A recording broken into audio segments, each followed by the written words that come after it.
Hello, good morning kids. I hope you all are fine. आप सब ठीक होंगे। आज मैं आपको हिंदी व्याकरण पढ़ाऊंगी और यह आपकी हिंदी व्याकरण की किताब है जिसका नाम है हिंदी व्याकरण अभिनंदन। और इसका पहला पाठ है भाषा। पहला पाठ क्या है? भाषा। भाषा क्या होती है? अपने विचारों तथा भावों को दूसरे तक पहुंचाने का साधन भाषा कहलाती है।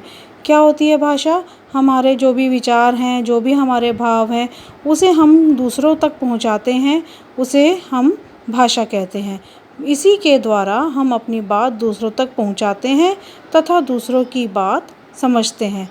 भाषा के द्वारा ही हम दूसरों को अपनी बात समझाते हैं और उनकी बात को समझते हैं।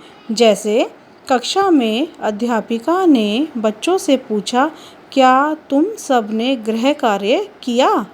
बच्चों ने सुनकर उत्तर दिया, जी मैडम। अमित अपने मित्र को फ़ोन पर जन्मदिन की बधाई दे रहा है। उसने कहा, जन्मदिन की हार्दिक शुभकामनाएं।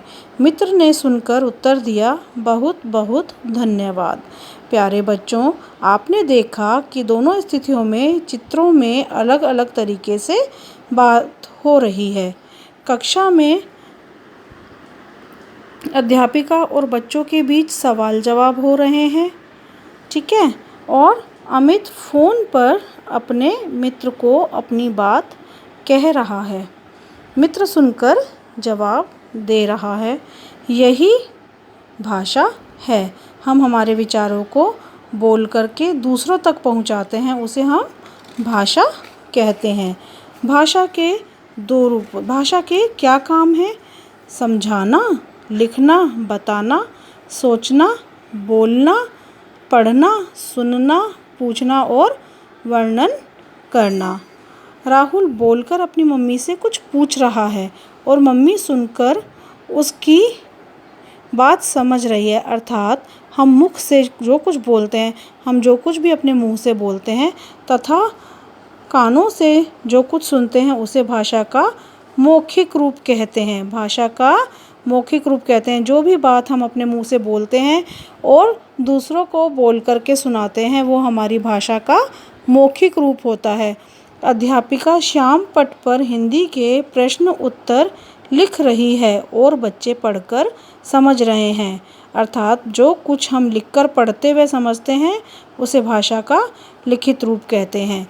भाषा के दो रूप होते हैं, मौखिक और लिखित। मौखिक और लिखित। मौखिक भाषा में हम हमारी बात को अपने मुंह से बोल करके सामने वाले को बताते हैं, वो हो गया मौखिक भाषा।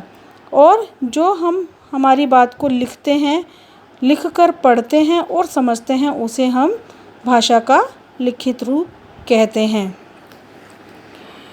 अपने विचारों तथा भावों को दूसरे तक पहुंचाने का साधन भाषा कहलाती है। हम हमारे विचार और अपने भाव दूसरों तक पहुंचाते हैं। किसके द्वारा पहुंचाते हैं? भाषा के द्वारा पहुंचाते हैं। भाषा के दो रूप हैं, मौखिक तथा लिखित। कितने रूप हैं भाषा के? दो रूप हैं, मौखिक और लिखित। हम मुख से जो कुछ बोलते हैं तथा कानों से सुनते हैं, वह भाषा का मौखिक रूप कहलाता है। कौन सा रूप कहलाता है? हम मुख से जो भी बोलते हैं और कानों से सुनते हैं, वह भाषा का मौखिक रूप कहलाता है। हम जो कुछ लिखकर पढ़ते हुए समझते हैं, वह भाषा का लिखित रूप कहलाता है। जो भी हम पढ़ते हैं, लिखते हैं, लिखकर समझते हैं, वो हमारी भाषा का लिखित रूप होता है। नाउ स्टूडेंट, अब आप समझ गए होंगे कि भाषा हमारे लिए कितनी ज़रूरी है। हम भाषा के द्वारा ही हमें जो भी बात करनी होती है, जो भी किसी को कुछ समझाना होता है, वो हम भाषा के द्वारा ही समझा सकते हैं। और भाषा के दो रूप होते हैं, पहला मौखिक और दूसरा लिखित। पहला मौखिक और दूसरा लिखित रूप होता है, ठीक है। मौखिक में क्या होता है? हम हमारी बात को अपने मुंह से कह के और कानों से सुन कर के समझते हैं, उसे हम मौखिक भाषा कहते हैं।